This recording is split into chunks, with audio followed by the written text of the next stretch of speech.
Okay, good morning guys. Ganito ba kahina ang electric fan nyo kung umikot? Yan, 1. Ayan. Yan. Yung ganyang ikot, sa 1, medyo ano na po yan. Medyo malakas na rin yan. Pero mayroon pa pong ilalakas yan. Ito, number 2. Dapat yan sana ang number 1 niya. Ganyan kalakas ang number 1. Tapos, ito po sana ang number 3 niya. Ayan. Ganyan po sana yan. Yan sana ang number 2. Ano ang nagiging possible na po niyan? Sira. Tuturo ko po sa inyo. Meron po ditong isang capacitor. Ayan po. Ito po yung capacitor niya. 1.5 microfarad ang hinihingi niyang supply. Power. O kaya starting niya. Microfarad. Yan. Ngayon, bakit po ganun kahina? Testerin natin yan.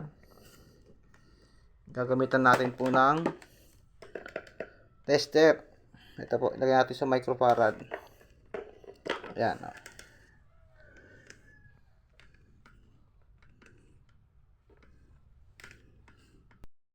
Ayan po guys. Kung napapansin po yung dalawang test rod natin ay nasa dalawang wire po ng capacitor. Ang capacitor po niya ay 1.5. Ayan po, ito na lang po siya 1.4. Pwede pa naman po yan. Ang ano lang po niyan ay problema nang mahina ang ikot, tapos pirsado na po yung motor niya pag ganyan. Kailangan talaga kumpleto. Dapat 1.5 or depende sa motor. Kung malaki pa yung motor niya, lagyan natin 2 microfarad. Pero ang kon po talaga niyan ay 1.5 dapat. Ito pang maliit na motor na lang po ito. Mga ganitong mga reading ng microfarad. Okay guys, sana makatulong na ng konti sa inyo itong video na ito. Pag-subscribe naman po ang Danny Guzman, The Handyman sa YouTube channel. Salamat po ng marami. God bless po sa ating lahat.